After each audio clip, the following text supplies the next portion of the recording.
everyone. Welcome to the Unlocking Distribution of RWAs panel. I'm very excited to be here with everyone today. And firstly, thanks so much to Centrifuge, to Yoga, everyone who's put together this event. It's great to see all the leaders in the RWA space come together to push this industry forward. Quick introduction to myself and what I do. I'm Sid. I co-lead the strategic governance team at Areta. We're a crypto-native investment bank and strategic governance firm focusing on M&A, capital raises, secondaries, working with foundations and DAOs as well. At Areta, we're huge advocates of the RWA space. We think that, it's got the biggest potential of any use cases within the blockchain ecosystem. We're also running an RWA-focused grants program on Arbitrum. It's the very start of the space, really. We've only scratched the tip of the RWA iceberg yet, and there remains a lot of white space to unlock. And one of the biggest challenges is solving the supply and demand mismatch, distribution problem, and that's what we're here to talk about today. All of our panelists here are playing a critical role in unlocking the distribution of RWAs and solving this critical problem. So very, very happy to be with you guys here today. And let's just dive right in. So let's start with the more broad question to the entire panel now. How does each of you view the growth in the distribution of tokenized assets in the next year or two? Feel free to start. Yeah. I'll do a quick intro. So I'm Itay. I'm the founder and CEO of TomNext, and we're a distribution platform. So that's what we do. We distribute alternative assets, and we leverage tokenization and other technologies to do that. I think that to quickly answer the question, the supply isn't the problem. So there's many different ways you can take, and I don't really like RWA. I just say an asset and represent it on chain. And there's many people with assets, both big traditional players, the BlackRocks in the world, and small or innovative new exposures who are happy to put assets on chain if they can meet buyers there.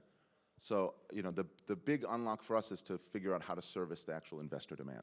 And that takes a long time because servicing that demand requires a different way of thinking than the infrastructure of blockchain. It's much more about the user experience. How do we source assets to begin with as an investor? Then how do I diligence those assets and understand which one is better than another for my particular portfolio? And then the execution layer comes on chain. So my suspicion is going to take some time. I was in the sort of 2027, 2028 camp at the original question of when this goes mega scale, but that's my sense of what's really needed for the unlock. Hi, my name is Kat, and I lead European business development at Hashnote. Hashnote is an on-chain asset manager. We are a DRW company and incubated by Cumberland Labs. So what we do is our flagship product is USYC, which is a tokenized money market fund. It allows investors to get yield through essentially T-bills that are custodied at BNY Mellon and reverse repos. So we offer cash management solutions and various yield enhancement strategies as well, and also passive exposure to various cryptos. So I just started at Hashnote, but my previous roles include business development at Gemini, and actually I was Copper's head of product back in 2020. And it was the time when I was trying to solve the issues that every institutional investor faces when they interact in the crypto ecosystem, which is obviously the counterparty risk and also the collateral mobility and capital efficiency. So USYC is one of the products that does solve that. So when I'm thinking about the distribution of various tokenized assets, I think with my product hat on, because I believe that what we need is products who really serve institutional investor demand. So Hashnote's USYC has been built as a collateral token. There are other tokenized money market funds, however, they've been built as savings products. For example, which airdrop their interest at the end of the month, et cetera, et cetera. We serve a very specific use case as a collateral token for digital assets trading and lending and borrowing. And actually, we are going to be available on Clearloop and Deribit. Very good. So my name's Chiel. I'm the founder and project lead for a project called Florence Finance. We set it up at the height of the previous bull to basically provide on-chain liquidity to a part of the real world that is in desperate need of credit, which is SME financing. At the time, we didn't think an awful lot about distribution. We just thought much more from a kind of solving a real-world problem, and there's many such projects, I think. And only now are we starting to realize that, you're absolutely right. Distribution is the key to solving and making these things work. And I actually believe that, somewhere between stablecoins and call it these yield-generating collateral-type products will be the drivers of adoption. And once we get adoption, so we need more people on chain, then there will be some small part of that is interested in SMEs or interested in real estate or in tokenized gold, whatever it is, right? There's plenty of assets, but we need to get the people in first. And in order to get them in, you need usability. And I think just simple payments, i.e. stable coins, and yield in a almost riskless fashion are the products that are going to drive adoption in this next phase. And once adoption comes, the rest will follow. Just making sure it works. Hi, I'm Alex. I am the co-founder of Keyring Network. Did have to double check that on the board. We are a compliance infrastructure company, and we mainly look at solving that kind of stranglehold, really, that a lot of people face in the secondary market of these real-world asset platforms. We also look at removing the friction around the new users coming on chain as well. I think, to answer your question, it's difficult because I think it depends on the product set. I think the first products that are going to be kind of moving into this kind of experiencing this distribution benefit is probably the most liquid ones at the moment in traditional finance. So I think it follows the same way as electronic markets will do. So you see stable coins are the same as kind of FX. You see people doing like index ETF type based tokenizations, and then obviously like short-term interest rate trading coming into blockchain as well. And I think after that, once we've built these building blocks, I think we'll probably see a big boom of structured products as well. Awesome. And I think that overall, from a growth of tokenized assets perspective, it is a long journey. It's going to take time, but the potential is there, right? I mean, in terms of the revenue potential for all other kinds of assets, I think it's about prioritizing the types of assets you want to tokenize and which ones would be most likely to be distributed and in a short, medium, longer term time frame. So yeah, I think that the way that you guys are going about it is definitely a step in the right direction. I think, Alex, I'll start with you this time. You guys are using zero knowledge technology pretty heavily in terms of the identity solutions that you're creating to enable portable identity across chains, across permissioning. Access to real-world assets. From a go-to-market perspective, what are the biggest roadblocks towards enabling the use of zero-knowledge technology for portable identity across chains? It's very nice you'd bring it up. So I think the main thing with ZK is the kind of compute required. All zero knowledge requires a lot of data transfer. There's a lot of hashes that have to be done in a circuit when you create a ZK system. But I think all of that's, to some degree, from the user perspective, the user doesn't care. All the user wants to get some cool information from one place into another place, and they don't want any kind of friction in doing so. So with stuff like, I mean, I don't want to be a big shill on it, but if you can, say, grab your KYC info from your JP Morgan institutional account and use that to then buy, say, Hashnote, that's a pretty cool opportunity. And things like that, retail opportunities, like being able to port your, say, Disney account, spin up a wallet off the back of that, without the user having to care about anything to do with crypto.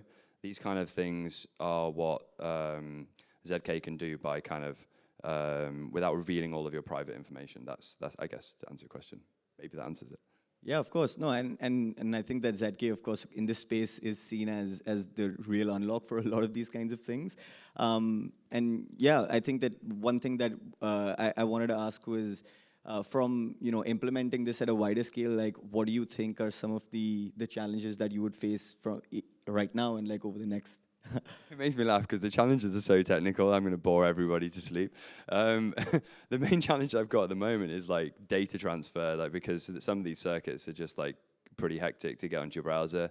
I mean, it's one of those kind of user things. Like as a user, you're going to sit there and wait 5 minutes for a circuit to complete doing its thing. You don't really care. You're just kind of annoyed that a loading bar is happening, you know. So that's, I would say, from our perspective, that's one of the biggest challenges. So I'm kind of really, the problem is with zero knowledge, the math is so crazy, which makes it really fun. Like genuinely, it's actually a really fun job looking through all these crazy papers. But yeah, there are some significant challenges there from a mathematical and algorithm perspective. And I think that's probably the biggest challenge. Bear in mind, the stuff we're using is only invented in the first implementation like 6 months ago. So that's, there's a lot to do there, right? Yeah, of course, and you know, when you solve it, I think that you'd solve it for everyone. So it's great that you're putting the You effort. should tell that to our next kind of investors when we raise the next round. You should be our kind of shield guy. Yeah, down to do that. But no, that's awesome. And you know, I think Chiel, you mentioned the SME aspect of actually getting all of these kinds of users on board and essentially making them want to access you know, well, financing to a large extent, right? And there's a big SME credit gap in the world at the moment. The volume of loans enabled through platforms like Florence Finance, they've got quite a lot of potential to close this SME funding gap. What do you think at this moment, you know, the key hurdles are in terms of legal, regulatory, education, infrastructure, marketing? I mean, in terms of all of those types of hurdles, what do you think that the hurdles are that need to be passed to enable funding levels to grow significantly in volume? And yeah, I mean, I don't want to ask you to put a number to it, but like what rough time scale would you attribute to this? So in my mind, you know, you can start with all the regulatory and all that kind of stuff, but that's not really what matters. The credit need out there exists, and it's just about connecting that credit need with, you know, funding. And so in my mind, the bottleneck is not the technology, not the need, but also but always the funding. And when we started building, there was this idea that we had that there was excess liquidity in crypto, certainly in the bear part of the cycle, that would, you know, be looking for yield. And so if we could just tap into that, then, you know, we'd have the hard part of the problem solved. I think, you know, with the benefit of hindsight, you know, having now, you know, built through an entire cycle, there is definitely not enough excess liquidity to fill the gap, if you will. So, you know, the more informed or evolved view that I have is if we are going to address that gap, then it has to start by creating a much bigger funding base, i.e. adoption of crypto. So we need more people in the crypto ecosystem so that there's more liquidity and funding in the system, and then some subset of that will be interested in SMEs and some subset will be interested in other assets. But as long as we're not growing the base, then we can never, you know, address the actual issue, because it's huge, right? It's huge. It's much bigger than all of crypto together. So funding is the bottleneck. Great, and you know, with SME lending, one of the biggest challenges through the years, and the reason why there's such a large gap that exists, is around the assessment of credit quality in general. How do you ensure that, you know, SMEs, and especially in areas that you're looking to fund them in, how do you ensure that you're able to accurately assess their credit quality and make sure that that scales really with the level of demand? Right, and the answer is you don't. So, so the trick is, assessing SME credit is a specialty game, and there is a huge information asymmetry between the person that is doing that and the person that is funding it. And so you have to entrust the person that is doing that with that process. You can, you know, put on top of that a layer of, you know, call it information sharing, or so that you can monitor, but you can never quite, you know, put your finger on that. So you have to entrust, you know, whoever that party is. And at Florence, we took the view very early on that we're not that party. So we work with partners that do that, and then we fund them. And so we just select based on track record, based on transparency, based on good partners, so that, you know, but they do all of the credit work. We, you know, get the information from them. And then what we try to do is we try to partner with people in a manner that aligns interests. So, you know, they have to have some skin in the game, there has to be a first loss provision, all that kind of stuff, which Other protocols have solved in different ways, so you can also do that on-chain with all kinds of layers in your pool. So we choose not to do that. We do that in the manner in which we interact with our call it credit partners. All different ways of skinning the same cat. There is no on-chain solution to the information asymmetry, is my stance, and so you have to accept that. If you want to invest in SMEs, you're going to have to accept that you're going to have to partner with somebody to do the work. And they either do it well or they don't. But you can't solve that with technology. Yeah, and just last thing on this, but essentially, like what I'm hearing is that there is quite a room for many types of businesses to come up that meet this criteria and create an ecosystem of businesses that can start, in pockets, in smaller areas, actually start servicing these requests and do it through, engaging with you by kind of being the middle party. And yeah, and I call that the decentralization of credit creation, right? So where we have this, call it, theme of basically credit creation going more and more towards too big to fail and ever increasing banks, what you need at the other side of the spectrum is a very diverse environment of kind of grassroots people trying to solve that same problem for people who fund directly, so you don't need the intermediary, and it's through the diversification that you get the safety that you would get from the centralized institution, because you don't have to have too high a concentration risk. And then over time, that ecosystem is going to be self-cleansing, if you will, because the bad ones get weeded out, because people are free to come and go as they choose. And to me, it's very important that credit creation gets decentralized again, because the whole centralization thing has meant that the hurdle for inclusion is going up and up and up and up. And in order to change that around, you need to start grassroots, which is exactly what we're trying to do.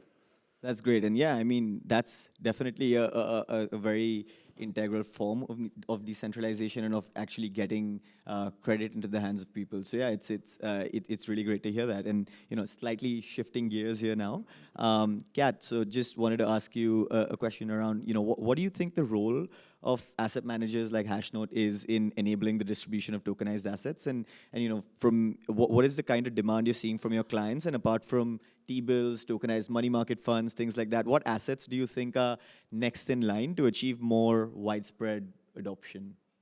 Yeah, sure. So let me answer the question in this way that is kind of a little bit more of a personal story. So I've been very passionate about the adoption of digital assets by institutional investors as just one of the asset classes. And I've been very passionate about this since 2017, when actually I was working on a trading floor of a regular investment bank. And what we wanted to do, we wanted to give institutions access to high yield products, or some products which have big volatility, or just something innovative. And we discovered digital assets, and we realized that actually the infrastructure was not there. And since basically 2017, I made it my mission to build products which would enable institutional investors to adopt this asset class.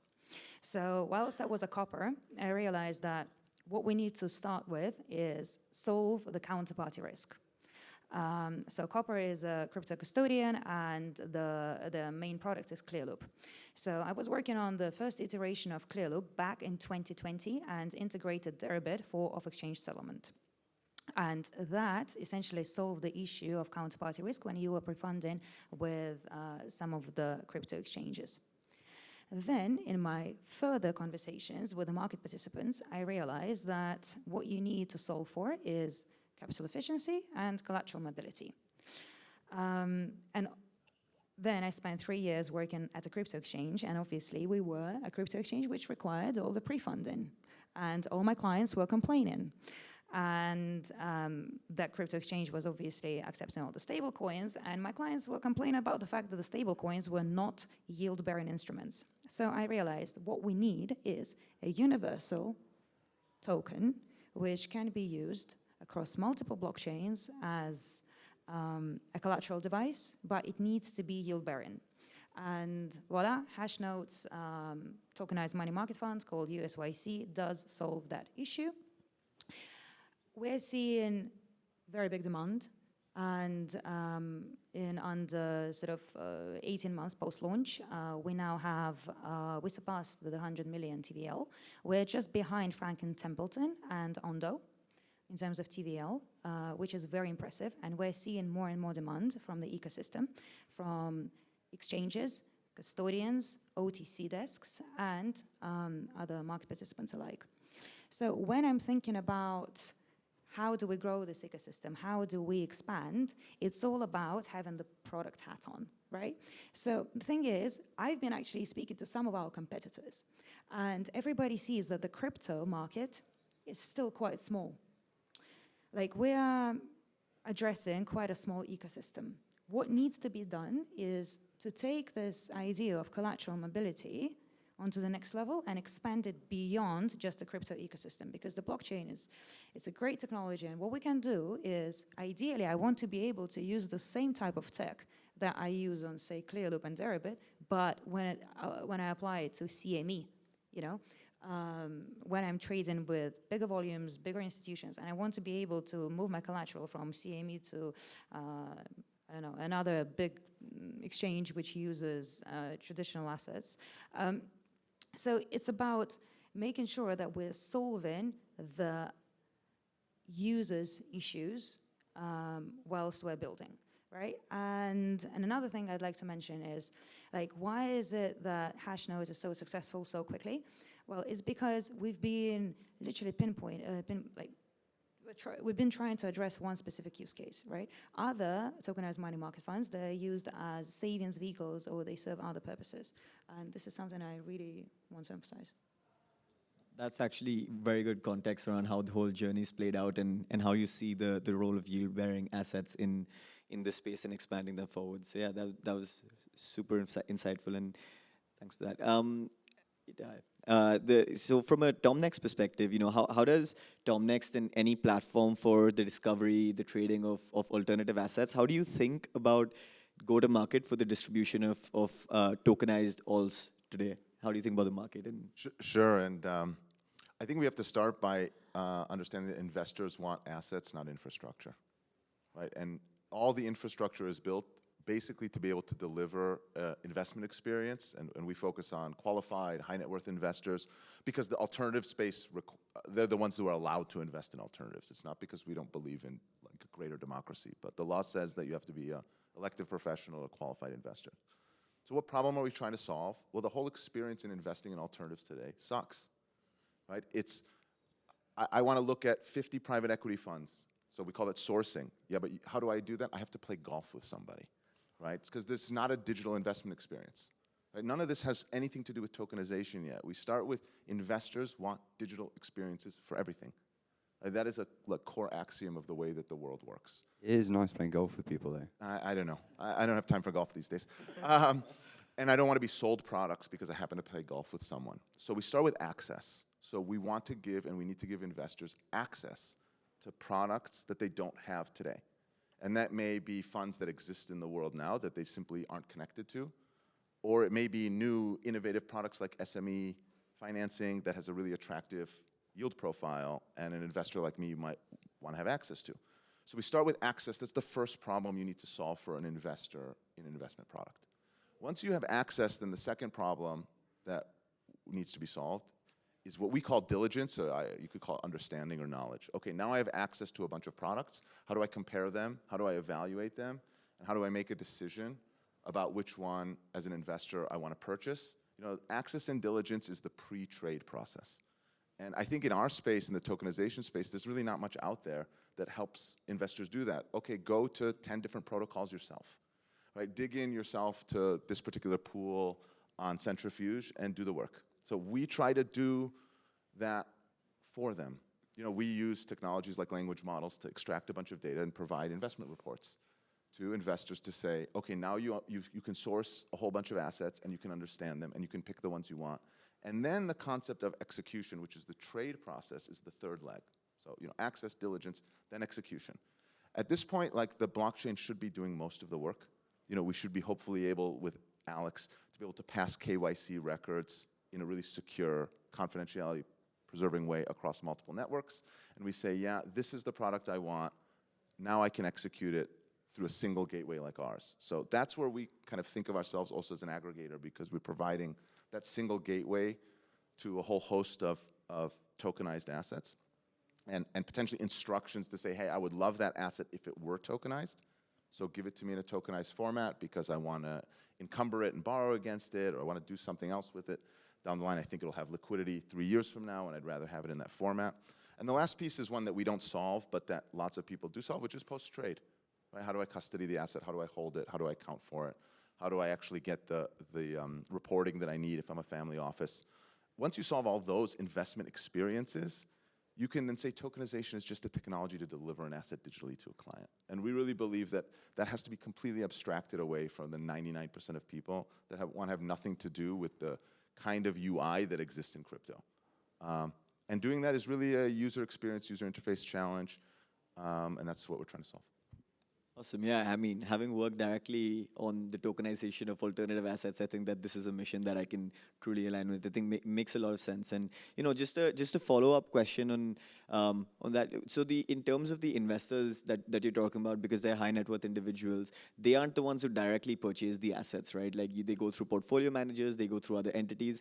Are those the kinds of folks you are trying to get in the game? And if so, how are you actually going about it? Yeah, most wealthy people have someone else managing their money, right? And so what is that person's incentive? Well, they want to provide better products at potentially cheaper prices, and they want to look really smart in front of the person who's giving them the money to manage. So even if you're a family office CIO and you have one client, you want to really satisfy that person and make yourself look smart. So we do things like, okay, in the diligence process, let's give you custom tailored reports so you could sit down with your client and say, look, I've looked at private credit. This is the best fit for you, right? And again, like that's all possible with modern language technology, and that really wasn't possible 2 or 3 years ago. I've seen that. That's really sick. Like the idea that you screen the those fact sheets, because fact sheets are such a pain in the ass, and then you screen the fact sheets and you get that kind of like summary. That's really cool. Look, I don't know. I've invested in a bunch of private investments and funds. I'm sure some of you have. How many of you have actually read the prospectus cover to cover? I have never read it, right? I've never read it. And, yeah, I mean, let's be honest, right? Nobody wants that experience. So you try to make the investment manager retain their client. And what the clients are telling investment managers today is I want everything digitally. I want to know that at the end of the month, my reporting is all sound. Or as one family office CIO told me, here's what I care about. I have one piece of paper with all of my investments, and the big number at the top that says net worth goes up every month, right? And so you really, that person who's managing wealth is at risk all the time of losing the client. So they want to do better. They want digital experiences. They want the client to be able to borrow against assets that currently are unborrowable. They don't want clients to wire money for a private investment 2 months before they get a subscription document back. They know that that's a 1% drag on their returns. They want to be able to say to their clients, hey, we're doing better for you month on month, year on year. And that's a technology problem. Yeah, I think, and when you're moving towards a little bit of talking about the experience of these, individuals in interacting with these kinds of assets, and also, the entire process flows and things like that, right? So let's talk a little bit about what the ideal future would be. And this is a more general question posed towards everyone. But in your opinions, what is the ideal process flow for users aiming to purchase, tokenized assets? What do you see is the end state vision in terms of UI, UX for users, and what are the key distribution channels you think that need to be activated in order to be able to enable this vision? Am I going to tangent? Okay, so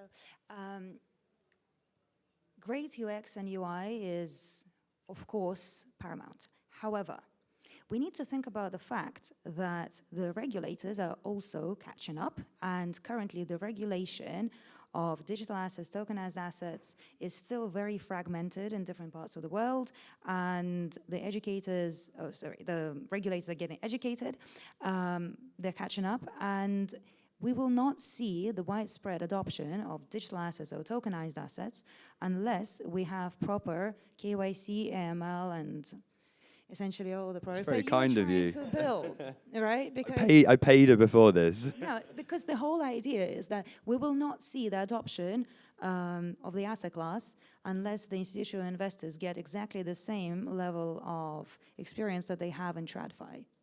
So I think that is quite an important issue to solve and to address. And the second thing I'm thinking about is, it seems like every company is trying to tokenize everything these days. You can tokenize art, you can tokenize VC funds, you can tokenize bonds, equities, etc., etc., etc.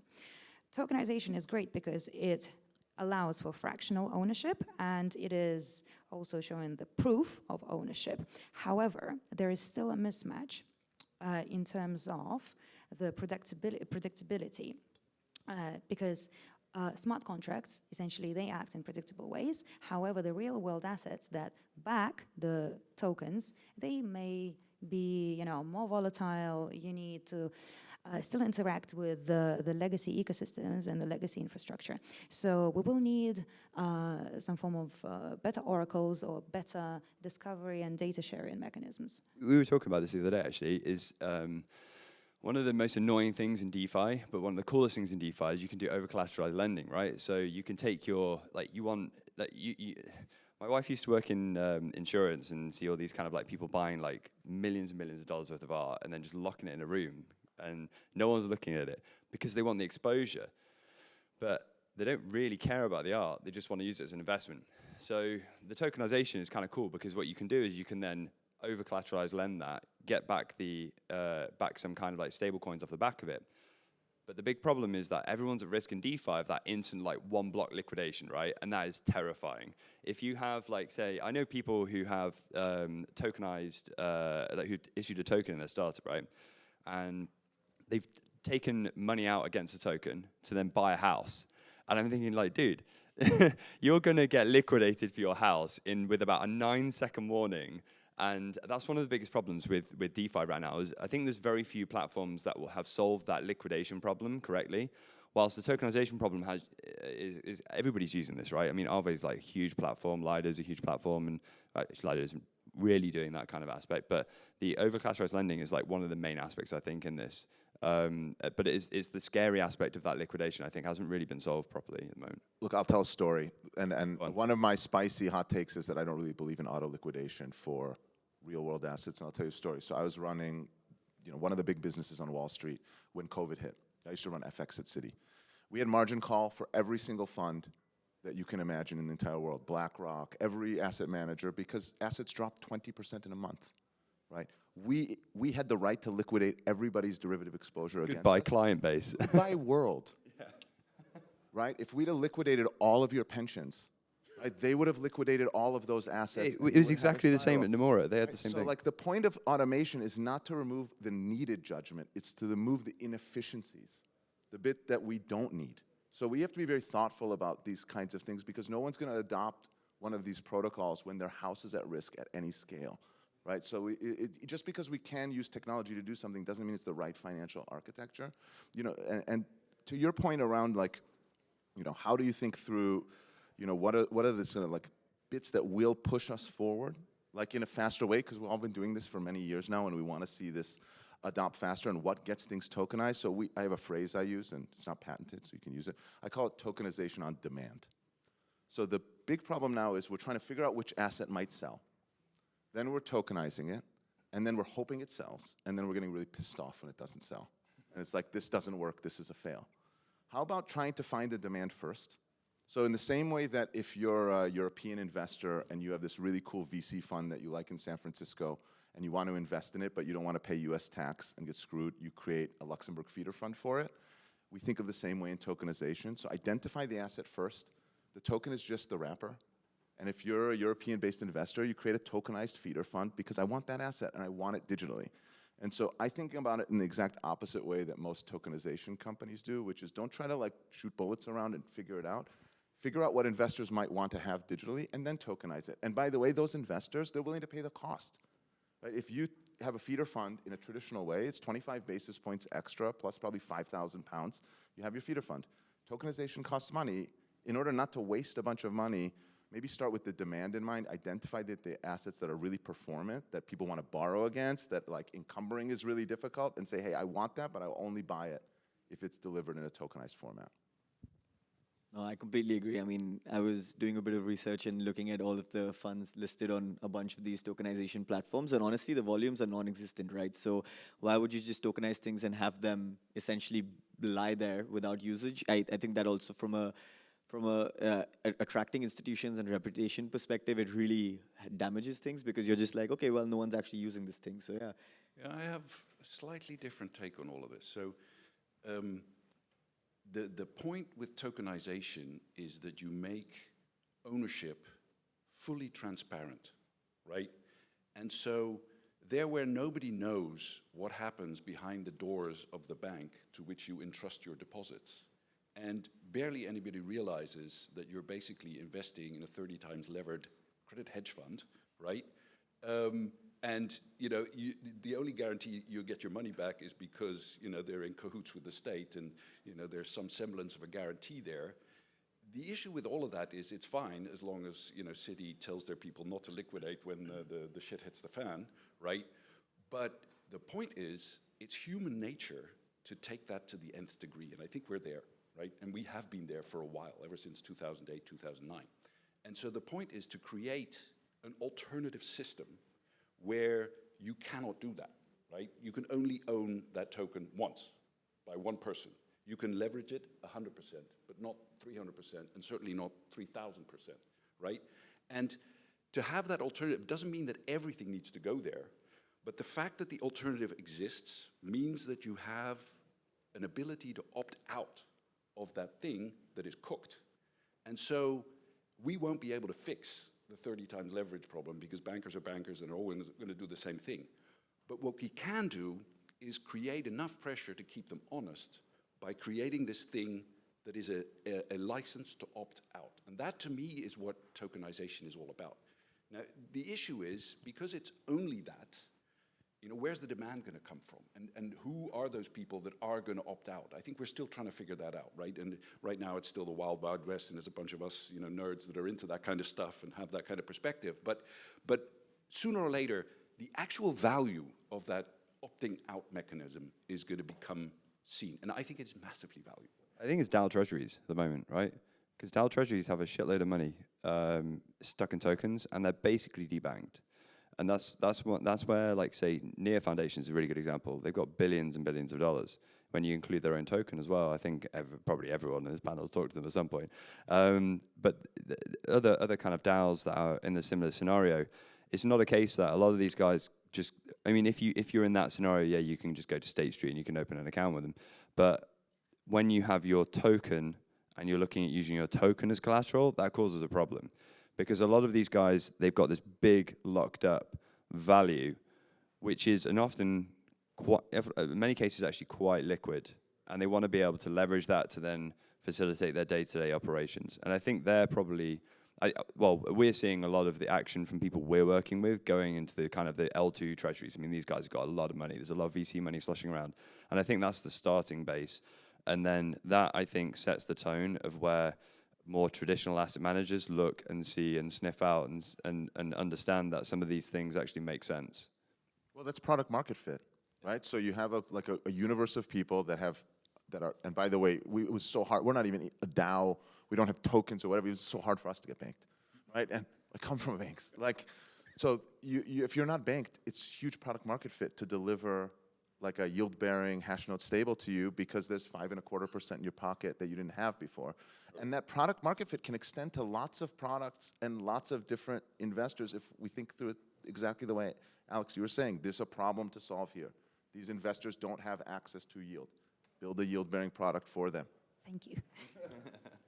Yeah, honestly, on that, I'm very glad you said that because actually, we do this on a day-to-day basis and speak to these guys within these DAOs and organizations, and you see the exact thing that you're talking about, a lot of, native tokens that really, if you think hard enough about it, are kind of paper money to a large extent, and if that, right? So, and they do need quite a lot of money for day-to-day operations, and they need to essentially make sure that they have runway enough to survive. So if you find product market fit within this area, and then you see an institution see that demand and understand how they're using it and things like that, that's a bit of an unlock as well. But it's one of those things where you're saying paper money. I mean, if you're Elon Musk and you're owning the majority, like a massive position in I can't. Tesla, that's the one. Yeah, thank you. If you're owning such a big position there, that's basically paper money as well. I mean, if you distribute that into the market, it's gone. And yet you see the kind of things like takeovers and the activity that goes on there. I mean, you're able to use that paper money because it's not entirely paper money, because other people do attribute a value to it if you don't just dump it on the market and try and, because there isn't liquidity for it, but there is value prescribed to it. And I think that the thing with tokenization is to think about how is that distribution relevant, like what is the actual benefit that you're gaining from that distribution. And really a lot of it comes down to the self-custody of it, because the self-custody of it is different. You can do this in traditional finance, have a piece of paper like for a warrant or whatever, but sending that warrant to some, like if I sent that warrant to Itay in the post, I'd be very nervous about that. And similarly, if I have to have that warrant in a safe at home, I'd also be very nervous about that. But this is where the blockchain self-custody comes in. Yeah, look, I would love to lend Elon money on his, backed by his private shares in SpaceX. I can't, but only Silicon Valley Bank could do it, and we saw what happened, right? So the concept of democratizing the source of liquidity and capital is massive for all of us. But in the end, there's a product market fit, but again, you have to have Elon find me. How is he gonna find me unless we have infrastructure, exchanges, protocols that are doing all of that? Great. I mean, I think that the little TV's telling me that the time is up, so yeah, no, well, thanks so much.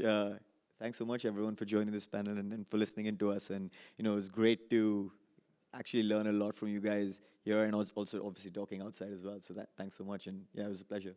Thank you. Thank you. I think also thanks to the Centrifuge team as well.